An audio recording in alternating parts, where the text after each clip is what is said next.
दोस्तों, एक समय की बात है। एक नगर में आकाश नाम का एक लड़का रहा करता था। वो हमेशा अमीर बनने का सपना देखता था। वो सोचता था, मैं कैसे अधिक से अधिक धन कमाऊं, कैसे अमीर बनूं। मैं जब बहुत अमीर बन जाऊंगा तो मैं इस दुनिया में राज करूंगा। ये पूरे राज्य मेरे कदमों में होगी। जब मैं अमीर बन जाऊंगा तो मैं बहुत सारे लोगों का सेवा करूंगा, उनकी मदद करूंगा। दोस्तों, वो लड़का दिन रात खाते पीते उठते बैठते सोते समय भी सिर्फ यही सोचता था कि वो अमीर कैसे बन सके। उसे समझ में नहीं आ रहा था कि आखिर वो अमीर कैसे बन सकता है। दोस्तों, एक दिन गौतम बुद्ध उनके नगर में आए हुए थे और लोगों को अपने चेतन और अवचेतन मन के बारे में बता रहे थे। और वो कह रहे थे कि आप जैसे सोचोगे वैसा ही होगा।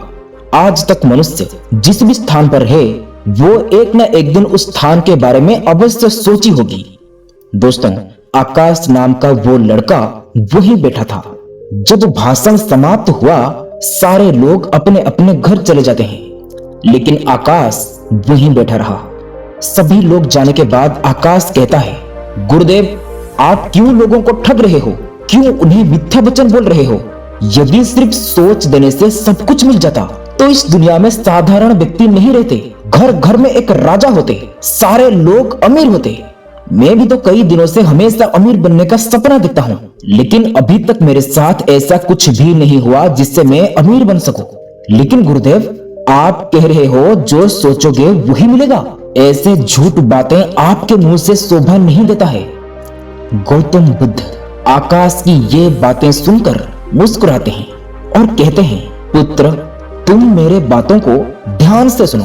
सोचने के लिए भी बहुत सारे नियम होते हैं। हमारा हर इच्छा को इस प्रकृति पूरा करती है, इसलिए हमें ऐसा सोचना चाहिए जैसे हमारा भावना उन तक पहुंच सके, तभी हमारा हर इच्छा पूर्ण होता है। जैसे आप किसी को प्यार करते हो तो उसके बारे में कैसे सोचते हो? याद करो, आप हमेशा ये सोचते हो, अब वो क्या करता होगा, वो मुझे याद कर रहा है या नहीं, वो अब तक मुझसे मिलने के लिए क्यों नहीं आया। लेकिन जब वो आपके सामने आता है आप सब कुछ भूल जाते हो, चाहे आपका कितना भी कार्य क्यों ना हो। उस समय आपके सामने सिर्फ वही दिखाई देती है, दूसरा कुछ नहीं, क्योंकि आप उससे जान से भी ज्यादा प्यार करते हो। इसी तरह जिस दिन आप किसी भी चीज को अत्यंत प्यार से अपनाने की कोशिश करोगे तो वो आपको बड़ी आसानी से मिल जाता है। यानी कि आपके अंदर वो भूख होना चाहिए उस चीज को पाने का। ये बात सुनकर आकाश कहता है, गुरुदेव, ऐसा करने के बाद भी यदि मेरी इच्छा पूर्ण नहीं हुआ तो आपको इस झूठे बातें फैलाना बंद करना होगा और हमारे नगर के इस आश्रम को भी छोड़कर आपको जाना होगा। ऐसे कहकर आकाश वहां से आने लगा। तब बुद्ध उसे पीछे से पुकारते हुए कहते हैं, पुत्र, ये बात को हमेशा याद रखना कि मन हमेशा चंचल होता है, उसको नियंत्रण करना बहुत कठिन है। इसलिए अपने मन का बात को मानकर कोई गलत कार्य मत कर देना। तब आकाश कहता है, जी गुरुदेव, मैं आपके वचन को अवश्य ध्यान रखूंगा। दोस्तों, उसके बाद आकाश ने वैसे ही किया जैसे भगवान गौतम बुद्ध ने बताए थे। वो अपने भावनाओं को बहुत प्रेम किया। उस भावनाओं के बारे में छोटे से लेकर हर एक बड़े से बड़े चीज को एक एक करके सोचने लगा। कुछ दिन जाने के बाद प्रकृति माता ने उसकी भावनाओं को समझी और उससे पूरा करने की कोशिश किया। एक दिन आकाश कहीं जा रहा था, रास्ते में वो देखा एक बूढ़ा फकीर अपनी पीठ पर 3 ठेले लेकर एक शहर से दूसरे शहर की ओर जा रहे थे और वो काफी देर से सफर कर रहे थे। आखिरकार कुछ दूर और सफर करने के बाद वो चलते चलते थककर एक पेड़ के नीचे बैठ गए। तभी उनकी नजर आकाश पर पड़ी जो उसी रास्ते से जा रहा था। तभी वो फकीर आकाश से कहते हैं, सुनो बेटा, क्या तुम मेरी थोड़ी सी मदद कर सकते हो? ये ठेला बहुत भारी है और मैं तो बूढ़ा हो चुका हूँ। मैं ज्यादा समय तक इनका बोझ नहीं उठा सकता और मैं बहुत थक चुका हूँ। तो क्यों ना तुम मेरे एक ठेले को ले लो और मुझे उस दूसरे गांव तक पहुंचा दो। आकाश हमेशा दूसरों को मदद करने के लिए तत्पर रहता था। आकाश उन फकीर की सारी बातें सुनता है और उन फकीर से कहता है, कोई बात नहीं बाबा, मैं आपकी मदद करने के लिए तैयार हूँ। ऐसे कहकर आकाश ने उन फकीर का एक ठेला उठा लिया और अपने कंधे पर ले लिया। तभी आकाश को यह महसूस हुआ कि ये ठेला तो सचमुच बहुत भारी है। आकाश और वो फकीर दोनों रास्ते में आगे की ओर बढ़ चले। कुछ देर आगे चलने के बाद देखते देखते वो गांव खत्म होने लगा और अब एक सुनसान रास्ता आगे की ओर जा रहा था। वो दोनों अपने मार्ग से मस्त होकर आगे की ओर बढ़ रहे थे। तब आकाश ने उन फकीर से कहता है, इस ठेले में आखिर ऐसा क्या रखा है जो ये ठेला इतनी वजन है? इस पर वो फकीर आदमी आकाश को जवाब देते हुए कहते हैं, कुछ नहीं बेटा, बस इसमें तांबे की कुछ सिक्के भरे हुए हैं, इसी कारण ये ठेले में बहुत वजन है। उन फकीर की ये बात सुनकर आकाश मन ही मन सोचने लगता है कि ये बाबा जरूर कोई व्यापारी है, तभी तो इतने सारे तांबे के सिक्के लेकर चल रहे हैं। और फिर तभी उसके मन में एक ख्याल आया है कि मुझे इससे क्या लेना देना, मुझे तो खाली ये ठेले को दूसरे गांव तक पहुंचाना है। उसके बाद वो दोनों चलते चलते कुछ और समय बीत जाने के बाद वो दोनों एक नदी के किनारे पहुंच जाते हैं। आकाश बहुत हट्टा कट्टा था और काफी तंदुरुस्त भी था, इसलिए वो बिना सोचे समझे उस नदी में उतर जाता है। किंतु वो फकीर अभी भी किनारे पर ही खड़े थे। उस पर आकाश ने उन फकीर से कहता है, क्या हुआ बाबा, हमें तो ये नदी पार करनी होगी, तभी तो हम उस गांव तक पहुंच पाएंगे।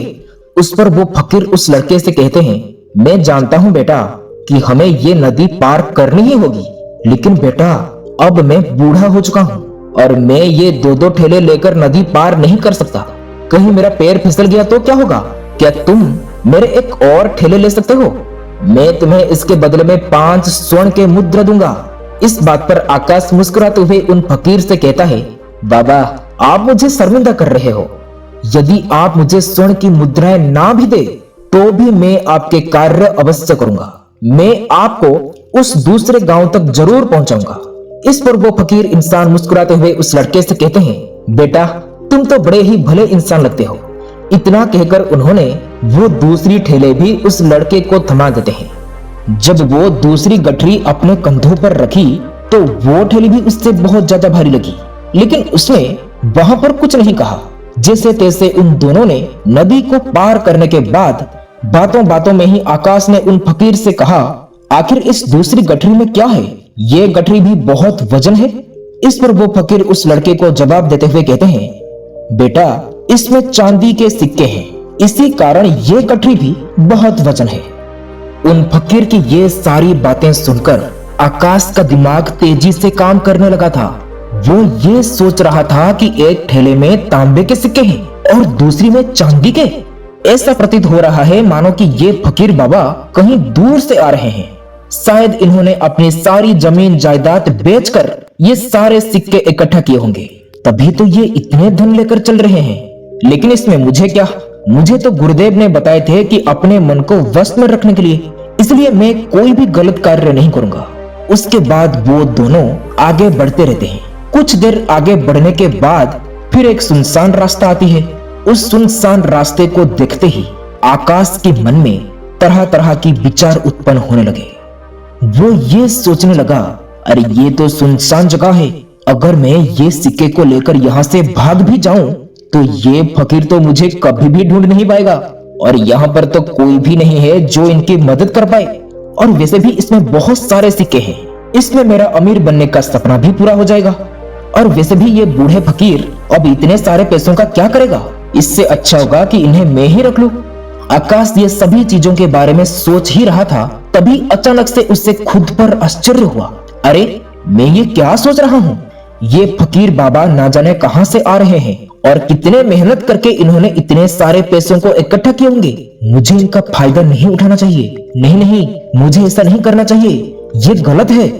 उसने कुछ देर के लिए तो अपने मन के विचारों को काबू कर लिया, लेकिन कुछ देर के बाद उसके मन के विचार उस पर देखते देखते ही हावी होने लगी। आकाश 2 ठेले लेकर उन फकीर के पीछे पीछे चल रहा था और कुछ देर आगे चलने के बाद एक पहाड़ी आई।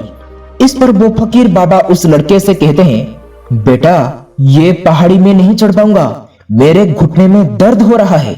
यदि कृपया करके तुम मेरी तीसरी गांठली भी उठा लो तो मैं तुम्हें 5 और स्वर्ण की मुद्राएं दूंगा।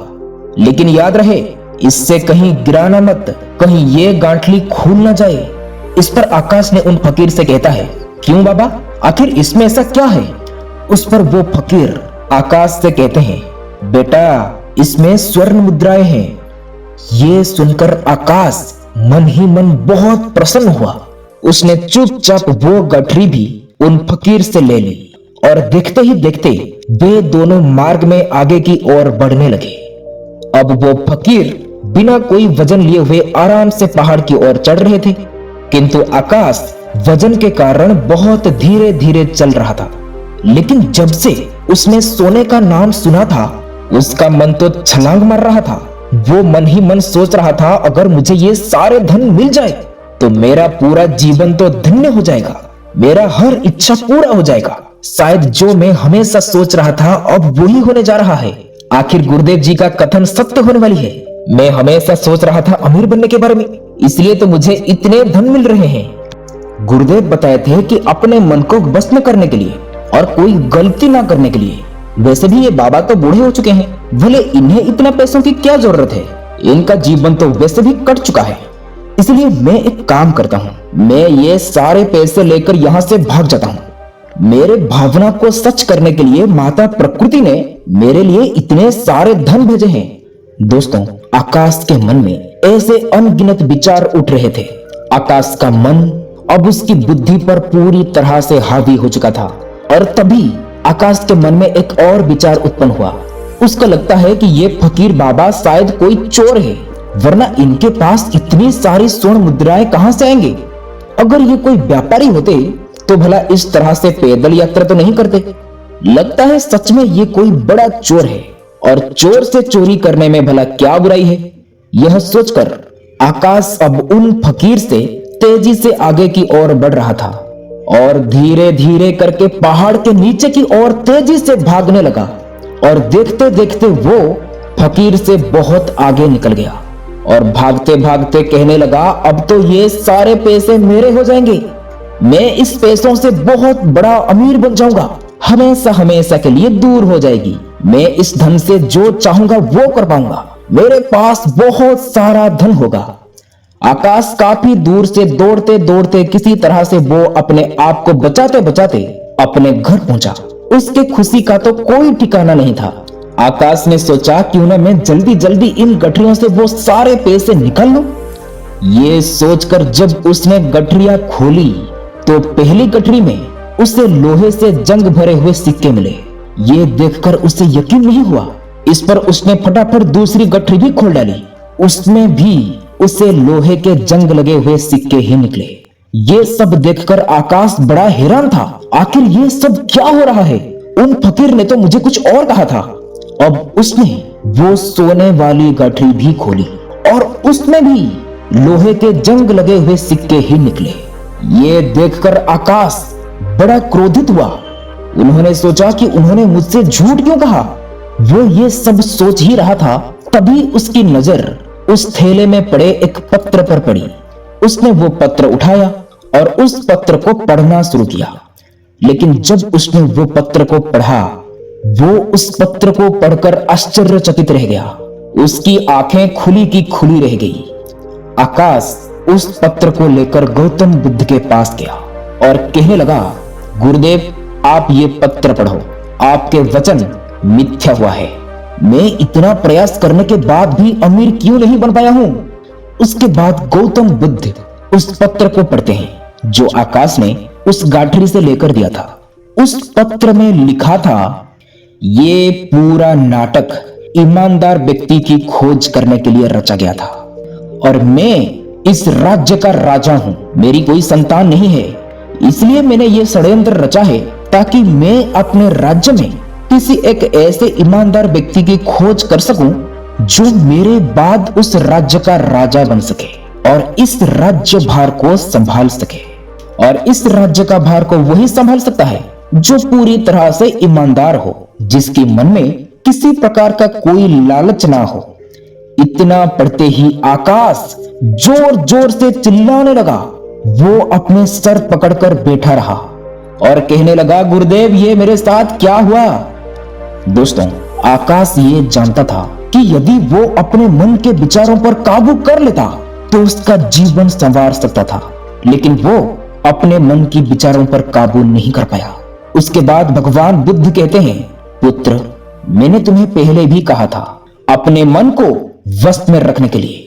हे पुत्र, हर किसी को यही समस्या है कि जब वो किसी भी चीज पर काम करना शुरू करते हैं, उन्हें तुरंत सफलता की इच्छा रहता है, लेकिन वो भूल जाते हैं कि हमारे हर इच्छा को पूर्ण करने के लिए हमारे अवचेतन मन को अवश्य समय लगता है। इसलिए विलंब के कारण व्यक्ति एक चीज को छोड़कर दूसरी के पीछे भागता रहता है, इसीलिए उसका एक भी कार्य पूर्ण नहीं होता है। क्योंकि जब हम एक चीज के बारे में सोचते हैं तो हमारे अवचेतन मन उसे पूरा करने के लिए लग जाता है, और जब जरा सा भी विलंब हो जाता है हम उसे छोड़कर दूसरी चीज के बारे में सोचने लगते हैं। इसीलिए हमारा अवचेतन मन भी उसी तरह हमारे पहले भावनाओं को छोड़कर हमारा सोचा हुआ नए भावनाओं को पूरा करने के लिए कोशिश करता है। इसी तरह हमारा जीवन चलता रहता है और कभी भी एक कार्य पूरा नहीं होता है। इसलिए एक ही चीज के बारे में सोचो, चाहे वो कितना बड़ा क्यों ना हो, तब तक सोचते रहो जब तक वो आपको मिल ना जाए। दोस्तों, आप ये सोच रहे होंगे कि एक एक करके कितने चीज हम हमारे अवचेतन मन से मांग सकते हैं, इसमें तो बहुत समय लग जाएगा। नहीं दोस्तों, एक साथ में आप सब कुछ मांग सकते हो। एक लिस्ट तैयार करके उसके बारे में आप रोज सोच सकते हो। आपको घर, गाड़ी, बैंक बैलेंस जो भी चाहिए, आप हर चीज को मांग सकते हो। इसका मतलब ये नहीं है कि आज आप एक लिस्ट तैयार किया, उसके बारे में अपने अवचेतन मन को रोज बताया, फिर 2 महीने के बाद आप सोचोगे कि मुझे ये सब नहीं चाहिए, मुझे तो दूसरा कुछ चाहिए। ऐसे कहकर यदि आप दूसरा कोई चीज को सोचोगे, आपके अवचेतन मन पुराने चीजों को छोड़कर आपके सोचे हुए नए चीज को पूरा करने के लिए काम करना शुरू कर देगा। इसलिए इस बात का विशेष ध्यान रखें। दोस्तों, हम आशा करते हैं कि आपको इस वीडियो में काफी कुछ सीखने को मिला होगा। आप हमें अपना कीमती समय देने के लिए आप सबको बहुत बहुत धन्यवाद। ये कहानी आप लोगों को अच्छी लगी हो तो वीडियो को शेयर, सब्सक्राइब, लाइक जरूर करें। फिर मिलेंगे कुछ नए सीख के साथ और एक नई वीडियो में। तब तक के लिए आप अपना ख्याल रखें। नमो बुद्धाय।